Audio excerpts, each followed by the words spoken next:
오늘 우리에게 주신 하나님의 말씀은 베드로전서 1장 13절부터 15절까지의 말씀입니다. 베드로전서 1장 13절부터 15절까지의 말씀입니다. 베드로전서 1장 13절부터 15절까지의 말씀을 우리 한 목소리로 합독하도록 하겠습니다.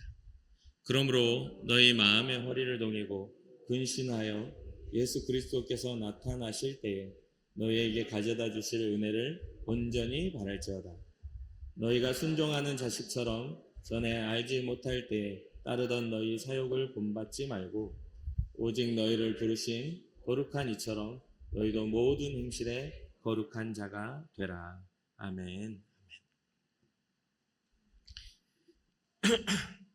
오늘 말씀의 제목이 행동이 말보다 소리가 크다라는 제목입니다. 행동이 말보다 소리가 크다. 물론 행동에는 소리가 이렇게 나지는 않죠. 소리 나는 행동도 있겠지만 대부분의 어떤 그런 소리는 내지는 않습니다. 그런데 제가 이 이야기를 하고 싶었던 이유는 행동이 말보다 그 영향력이 좀 더 크다라는 말을 하고 싶어서 이렇게 제목을 정해봤습니다. 대부분의 사람들은 말은 쉽게 합니다. 그런데 행동으로 그 말을 증명하지 못할 때가 많죠. 말의 중요성 또한 강조해도 부족하지 않습니다. 말은 그 사람의 삶을 이끌어가는 견인차적인 그러한 역할을 하기 때문이죠. 말이 긍정적인 사람은 삶 또한 긍정적인 그러한 이끌림을 받게 되고, 말이 부정적인 사람은 그 삶 또한 부정적인 것들이 나타나는 것처럼 보이죠. 특히나 요즘은 우리가 잘 알다시피 우리의 삶의 모든 이런 특히 이 미디어 매체가 발달하고 또 교회 안에서 좀 뭐 다른 걸 생각하지 말고 우리 교회 안에서 신앙자들의 모습들이 모니터링이 되는 경우들이 굉장히 많습니다. 그렇죠? 어떤 행사를 하거나 어떤 전도를 하거나 어떤 우리의 예배의 모습들도 수많은 곳에서 이렇게 촬영이 되고 이렇게 보여지죠. 특히 이제 강단에서 선포되어지는 이 말씀도 또 여러 가지의 각 교회 사역들도 선교도 이러한 부분들이 다 모니터링이 되는 시대입니다. 그래서 사람들이 이러한 때 무엇을 보고 또 무엇을 생각하냐면 이렇게 말한 대로 행동하고 있는가라는 것에 대한 그런 생각들을 하게 됩니다. 그래서 어떠한 위기를 겪게 됐을 때는 어떤 부분이냐면 말한 대로 행동하지 못했을 때 위기를 겪게 되는 사람들을 종종 보게 됩니다. 우리가 성경에서 말하는 신앙의 두 가지가 나타납니다. 우리가 갖는 신앙의 두 가지가요. 첫 번째는 마음으로 믿는 것, 그리고 두 번째는 믿음대로 행하는 것. 이 두 가지로 이렇게 구분을 할 수가 있습니다.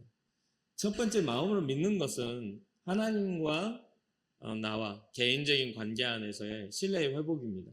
그리고 행동으로 보여지는 것은요, 회복된 자의 삶의 증명입니다. 이해가 되시죠? 마음으로 믿고 믿음의 증거가 행동으로 나타나야 합니다. 그것이 이 믿음의 행위가 우리의 신앙을 증명하는 데 있다는 것을 우리는 인지해야 돼요. 말로는 믿는데 행위로는 믿지 않는 사람들이 굉장히 많으니까 그렇습니다. 그래서 본헤퍼라는 독일의 신학자가 있습니다. 그 본헤퍼가 2차 세계대전, 그러니까 나치즘에 대항했던 그러한 신학자입니다. 그리고 결국 39살에 교수형을 당하게 되는 그런 사람이기도 해요. 신앙의 양심을 지키고 하나님 앞에서의 생명의 가치를 지키려다가 그러한 어떤 고난을 당했던 사람이기도 해요. 그 본헤퍼가 행동하는 신앙인이라는 책을 씁니다. 행동하는 신앙인. 근데 그 책의 그 주제 뭐 여러 가지 그 내용들이 있겠지만 거기에 핵심이 이런 말을 합니다. 그리스도인이 살아가는 터전, 그 신앙과 삶이 진실됨을 증명할 수 있는 곳은 이 세상입니다. 그리스도인에게 세상은 영혼으로 들어가는 씨를 뿌리는 밭이기 때문입니다. 라고 이야기합니다. 우리는 행동하는 그리스도인이 되어야 하는 이유가 이 땅 가운데 우리의 그 모든 믿음의 그런 씨앗들이 그 영혼으로 들어가는 그런 밭이다라고 이야기하는 거죠. 그러니까 우리는 믿는 자의 그런 행위가 있어야만 합니다. 그래서 오늘 그런 생각을 가지고 오늘 본문을 우리 살펴보면 좋을 것 같아요. 사실 이게 13절부터 21절까지를 읽어야 되는데 좀 길어서 제가 15절까지만 좀 읽었습니다. 먼저 여기에 지금 이제 13절에 시작하는 게 어떻게 시작합니까? 그러므로 너희 마음의 허리를 동이라. 마음의 허리를 동이라는 이야기는 마음을 단단히 먹어라. 그러니까 허리라는 것은 중심이잖아요. 허리가 중심이 무너지면 모든 게 흔들리게 되어 있는 거잖아요. 그러니 너희의 마음에 신앙의 그 허리, 신앙의 중심을 단단히 붙잡아라. 이런 뜻입니다. 그러면서 근신하여 라고 하는데 근신하다라는 것은 사실 이게 행동이나 말이나 이런 것들을 삼가하다는 뜻이거든요. 그러니까 마음의 허리를 동이고 너의 행동, 너의 말 이런 것들을 조심히 행하라. 삼가하여 조심히 행하라는 뜻이에요. 그러니까 이러한 부분들을 이야기하면서 무엇을 이야기하냐면 그리스도께서 나타나실 때 우리에게 너희에게 가져다 주실 은혜에 대해 너희가 바란다면 마음의 허리를 단단히 동이고 말과 행동에 조심히 행하라는 그런 뜻입니다. 이해가 되시죠? 그러면서 그런 조심히 행하는 자의 특징을 어떻게 말하냐면 너희가 순종하는 아버지의 말씀, 하나님의 말씀에 순종하는 자식처럼 전에 알지 못했던 하나님을 깨닫지 못했던 그런 사욕들을 버리라. 스스로의 어떤 그런 욕심들, 하나님 없이 행했던 것들을 버리라라고 말하죠. 그리고 그거를 본받지 마라. 예전의 사역들에 대해서 계속해서 이어받지 마라. 욕망대로 쫓아서 살아가지 말아라 라고 합니다. 그러면서 오직 너희를 부르신 거룩한 이처럼 하나님처럼 너희도 모든 무엇에 행실에 거룩한 자가 되라. 그래서 여기에 행동하는 신앙이라는 것을 여러분과 나누고 싶었습니다. 신앙자라고 누구나 이야기합니다. 그러나 그 신앙자의 삶의 증명은 아까도 말씀드렸듯이 거룩한 행동에 거룩한 하나님의 뜻을 가진 자의 삶의 모습 속에서 나타난다는 것을 잊지 마시기 바랍니다. 그러니까 성도 여러분, 여러분들의 마음의 허리를 동이고 주님 앞에서 말과 행동을 삼가 주심하여 주님 오실 그날을 기다리시기를 주님의 이름으로 축복합니다. 그렇게 견디고 참을 때에 우리에게 가져다 주실 은혜가 굉장히 큽니다. 그러한 것들이 굉장히 쉬워 보이지만 어려운 것이 신앙자의 삶이기 때문에 그렇습니다. 그러면서 이제 17절, 16절에 내가 거룩하니 너희도 거룩할지어다. 여기에 말씀을 인용하여서 이 하나님의 거룩함처럼 너희도 거룩해야 한다라는 것을 분명히 이야기해 주죠. 결국 하나님의 거룩함을 담기 위해서는 하나님의 형상이 회복되어야 합니다. 형상을 회복한다라는 그것은 본질의 변화를 뜻하는 것이죠. 우리의 그 본질의 변화, 하나님의 형상을 잃어버린 것은 그 본질상 진노의 자녀가 되었기 때문에 그런 거잖아요. 그러면 형상을 회복된다는 걸 본질상 아버지의 자녀가 되는 그런 어떤 본질의 변화를 이야기해 줍니다. 그러면서 17절에 하나님은 외모로 보지 않아. 하나님은 우리의 가진 달란트나 우리가 소유한 것들로 보지 않아 라고 이야기합니다. 하나님은 행위대로 심판하시는 분이다라고 17절은 이야기합니다. 17절 제가 읽어드릴게요. 외모로 보시지 않고 각 사람 행위대로 심판하시는 이를 너희가 아버지라 부른즉 너희가 나그네로 있을 때 두려움으로 지내라. 우리는 믿음을 굉장히 강조하다 보니까 행위가 되게 이거 행위는 별 의미가 없는 것처럼 자꾸 이렇게 편마되어 있는 경향이 있어요. 우리의 죄, 우리의 어떤 잘못들에 대해서 당연하게 용서받을 거라는 그런 착각을 해요. 그런데 성경은 절대로 우리의 죄도 회개의 행위를 통해서 용서하신다라고 이야기합니다. 돌이킴에도 행위가 들어가요. 그러니까 우리의 마음의 돌이킴이라고 생각하지만 마음이 돌이켜진 사람은 행동이 바뀔 수밖에 없는 겁니다. 잘못됨을 아는 사람은 그 잘못됨에서 돌이켜서 거기에 대해서 그 잘못됨을 반복하지 않게 된다는 거죠. 그러니 아무리 말로 나는 아니야, 나는 변했어, 나는 이제 내 가치는 달라졌어 했어도 내 삶과 내 행위가 달라지지 않으면 그건 변하고 달라진 게 아니라는 것이죠. 그래서 말보다 행동으로 보여주는 것이 훨씬 더 설득력 있는 그러한 일이라는 것을 우리는 잊지 말아야 됩니다. 하나님은 우리가 가진 외향적인 모습들로 판단하시는 분이 아닙니다. 오히려 우리의 삶을 통해 우리의 행위를 통해 심판하시는 분, 그 중심이 바뀌는 것들에 대한 그 보여주는 거룩한 그런 어떤 모양이 아닌 거룩한 삶을 통해서 하나님 우리를 판단하시는 분이라는 거예요. 여기서 말하는 외모라는 것은 겉 모양 속이 아닌 겉 모양대로 판단하는 거예요. 제가 말씀드리는 행위의 것은 중심이 바뀌었기에 우리의 삶의 모습이 달라진 중심의 변화로 이렇게 달라지는 것들에 대한 이야기죠. 그렇게 하나님 앞에 우리가 그 행위대로 심판하시는 분임을 안다면 우리가 가진 소유나 우리가 가진 가능성이나 우리가 가진 하나님 앞에 부여받은 이 축복들이 어떻게 돼야 되죠? 선용되어야 돼요. 선용되어야만이 이게 우리의 변화의 그런 모습이 됩니다. 베드로는 각 사람의 행위대로 심판하신 이가 아버지라 부르는 하나님이시니 두려움으로 지내라. 그러면서 어떤 말을 이 베드로가 하냐면 인생에 대한 나그네라는 이 이야기를 하는 거예요. 나그네라는 것은 내 집 안에 있는 것이 아니라 뭔가 여행을 다니고 뭔가 자기의 본토에서 떠나 자기의 어떤 그런 본질적인 그 장소에서 떠나 어딘가를 구애하다가 다시 어디로 돌아가죠? 집으로 돌아가는. 그러니까 너희가 아버지라 부르는 그곳이 너희의 본향이 아니냐.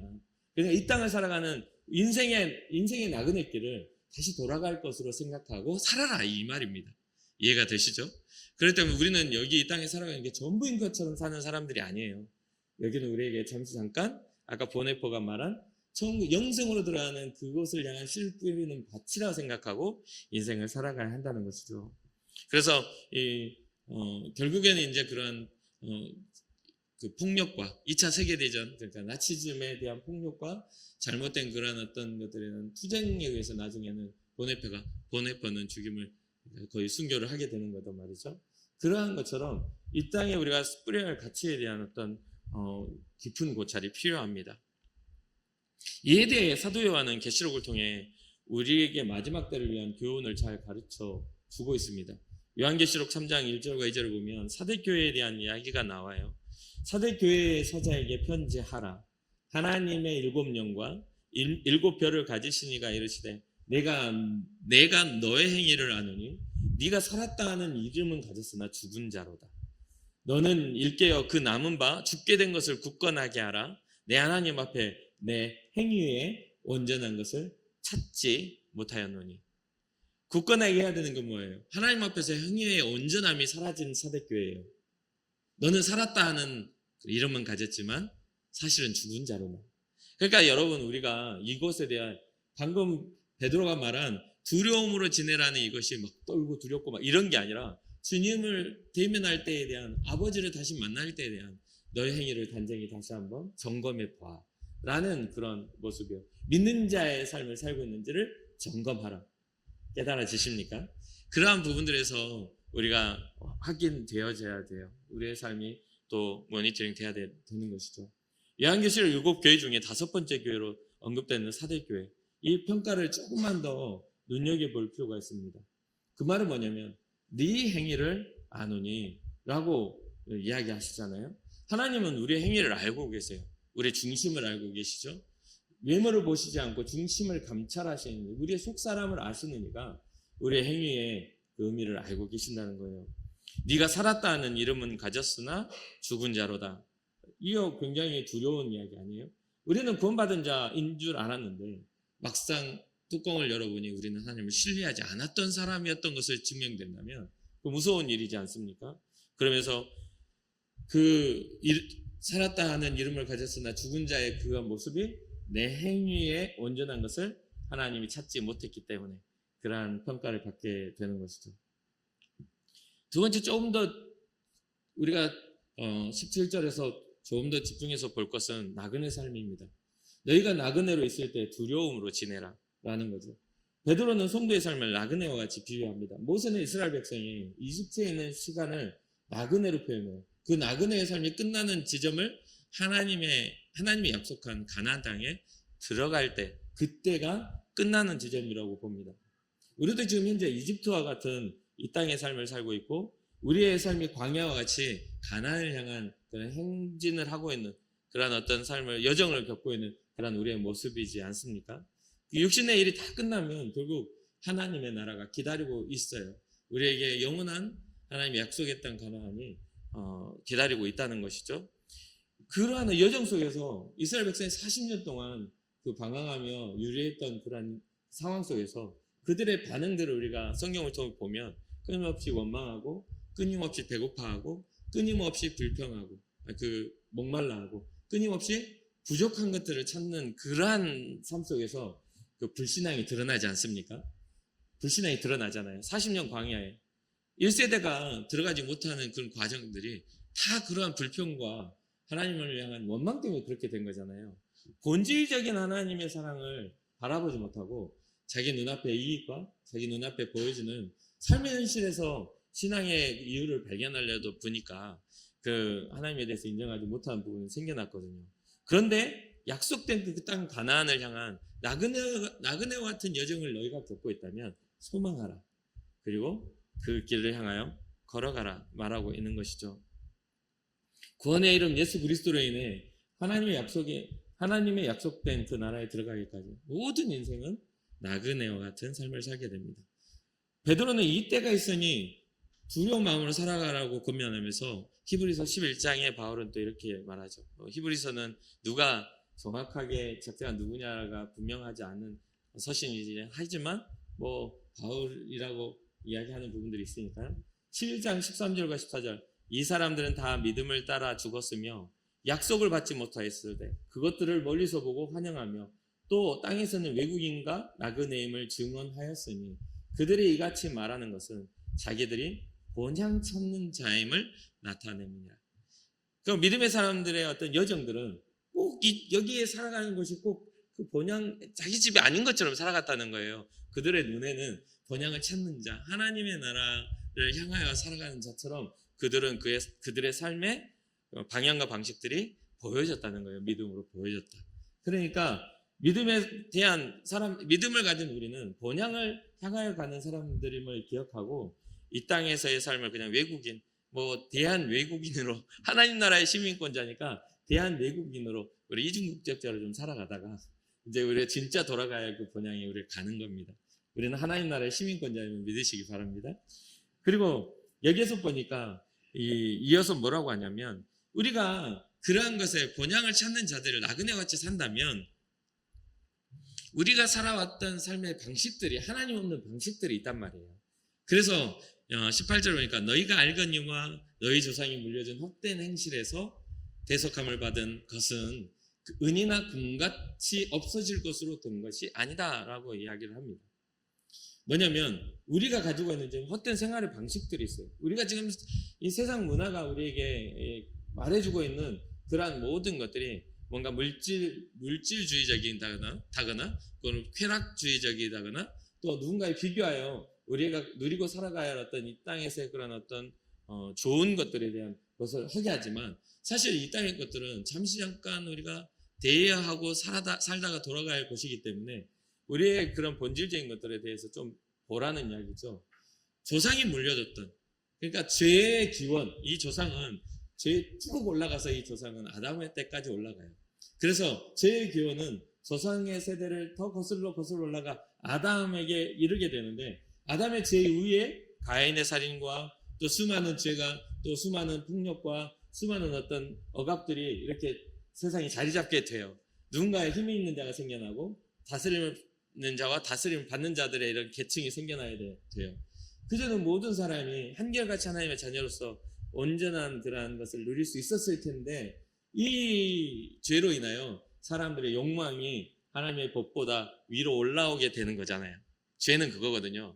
하나님의 법보다 우리의 욕망이 더 앞서게 되는 게 죄예요. 다른 어떤 행위의 이렇게 행위의 죄 이전에요. 왜냐하면 어떤 일은 어느 나라에서는 죄지만 어느 나라에서는 죄가 아닌 경우가 있잖아요. 특히나 예를 들면 지금 현재 캐나다 같은 경우는 대마초가 합법화되어 있단 말이에요. 그래서 길거리에서 또 방콕이나 이런 데도 마찬가지예요. 근데 우리 거기에서 여기서 합법이니까 거기서 나도 한번 해보자 하고 거기서 대마초를 하게 되면 우리나라 올 때 바로 걸려버리죠.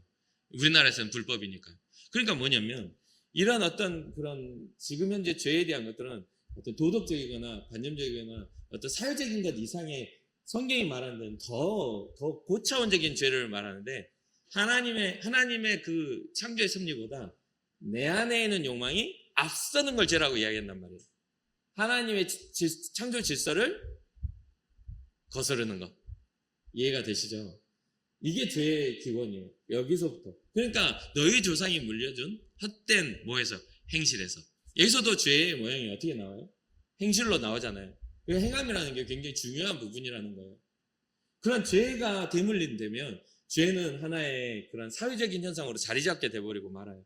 그래서 우리는 하나님의 그 선한 가치, 하나님의 말씀의 가치를 따라 이 사회적인 어떤 그런 도덕성을 형성하는 것이 신앙적 형성이라고 말할 수가 있는 것이죠. 성경은 이야기합니다. 죄는 거짓이다.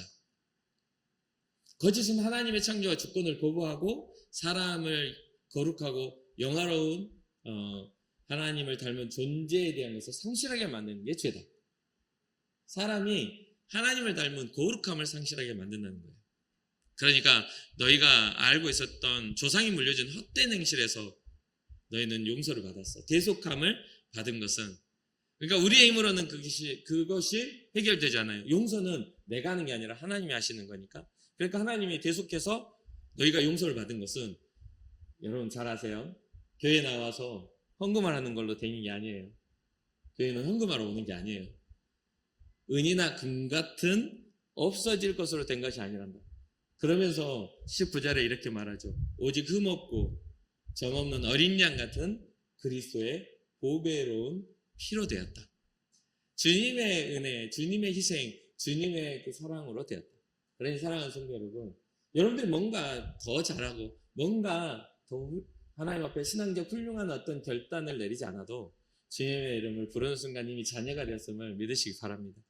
그리고 그러한 여러분들 중심에 감격이 있다면 뭐 특별하게 여러분 삶의 행동이 뭐 이렇게 거룩해지는 게 아니라 변화된 만큼의 거룩함으로 우리의 삶의 그런 방향성이 달라지는 거예요. 방향성이. 그러니까 그런 부분들이에요. 그래서 이것은 그냥 된 것이 아니라 20절을 보니까 미리 알려져 있는 하나님의 구원의 계획입니다. 그는 창세 전부터 미리 알림 바 되시니나 이 말세에 너희를 위하여 나타내신 바 되었다. 예수 그리스도의 보배로운 피, 예수 그리스도의 그 구원의 일은요, 창세기에 보면 원시복음이라 해서 미리 알려져 있어요. 그 죄를 짓고 난 후에 이미 하나님의 용서를 하나님은 계획하시고 용서의 그런 일들을 선포하셨어요. 그러니까 여인의 아들이 뱀의 머리를 밟고 뱀이 여인의 아들의 뒤꿈치를 물게 되는 그러한 일들을 통해서 원시복음이라고 하는 예수 그리스도의 그 십자가의 사건들에 대한 이야기를 합니다.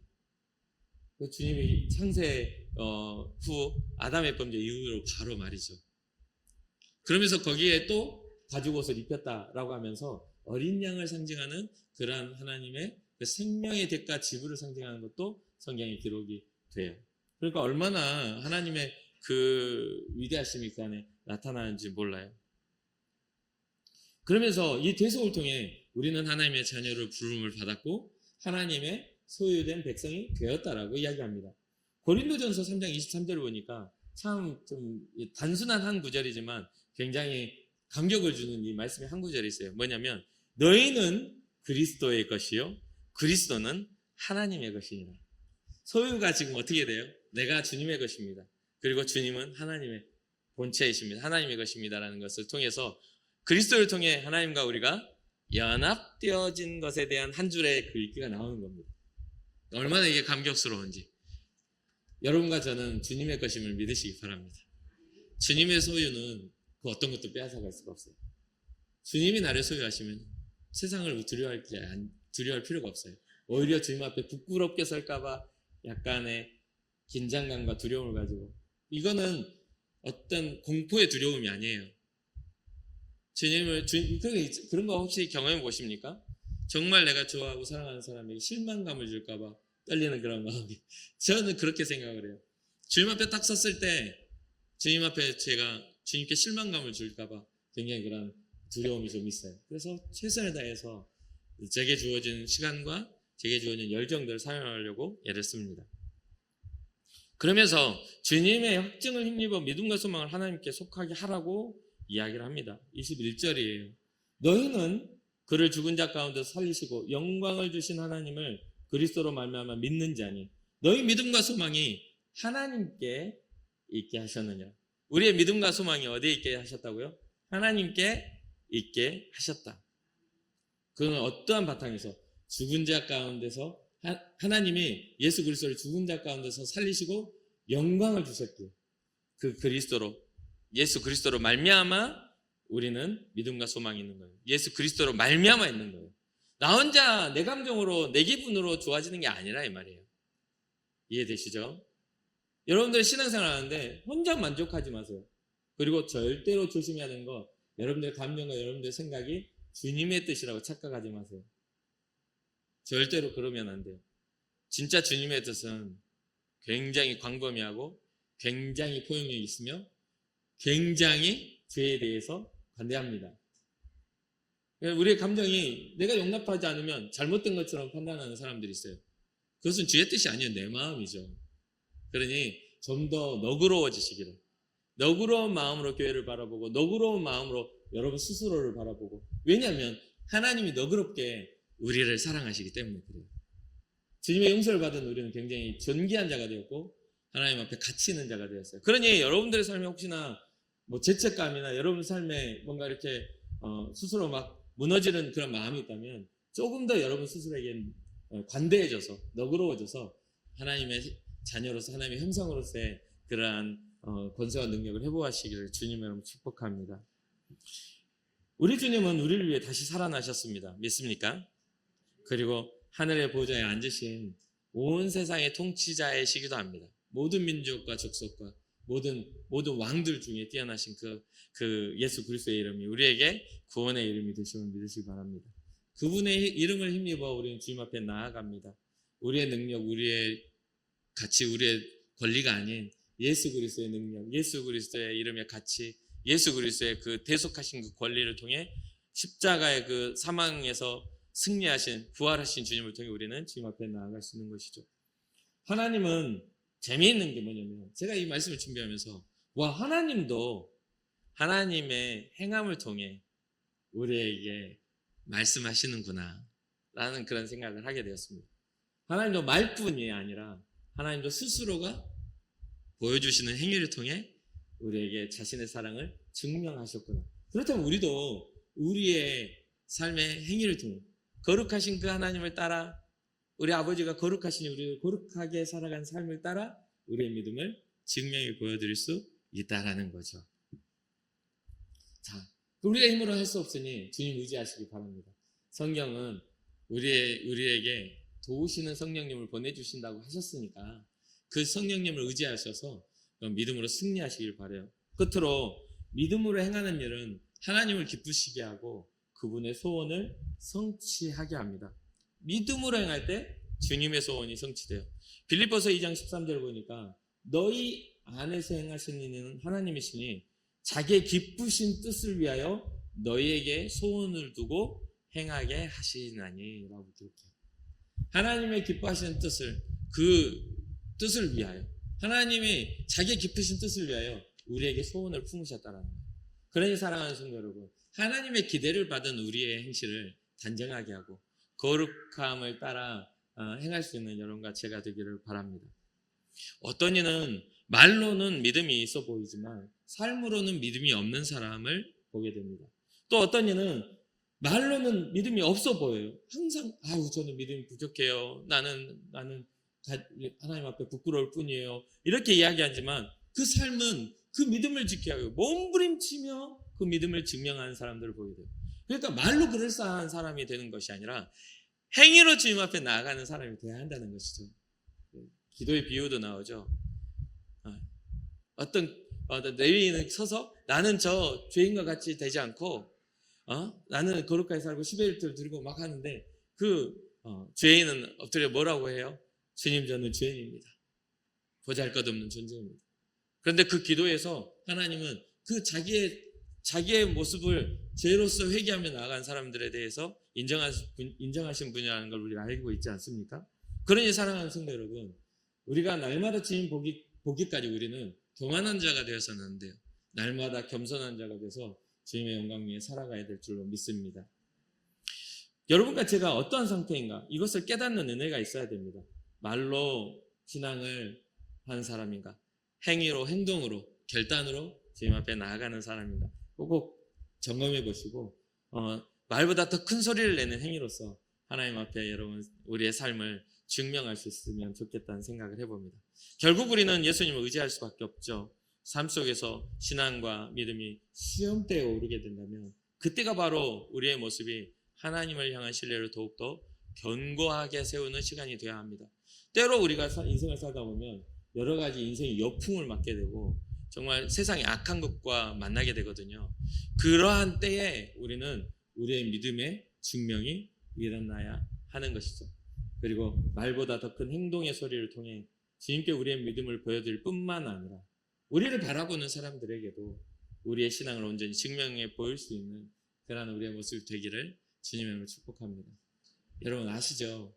세상의 교회를 판단하는 기준은요, 우리가 말로 하는 것, 우리가 이론적으로 알고 나는 예수 믿는 사람이야, 나는 선하게 살아가, 나는 선한 마음을 가지고 있어, 예수님 나의 죄를 용서하셨어, 이런 이야기 백날 해봤자 그 사람들은 이해도 안 될 뿐더러 그런 말하고 제대로 못 사는 우리의 모습을 보면서 실망하고 손가락질을 해요. 그런데 뭐 그런 것들 저런 것들 이야기하지 않고 묵묵하게 그리스도의 가치를 가진 자로서의 삶을 딱 살다 보면 어떤 이야기를 듣게 되냐면 어쩐지 교회에 다니는 줄 어쩐지 좀 뭔가 다르더라 라는 이야기를 하게 돼요. 그러니까 말로 호황되게 자랑할 것이 아니라 삶으로 진실되게 증명하는 여러분과 저의 신앙이 되기를 주님의 이름으로 축복합니다. 잠시 기도하겠습니다.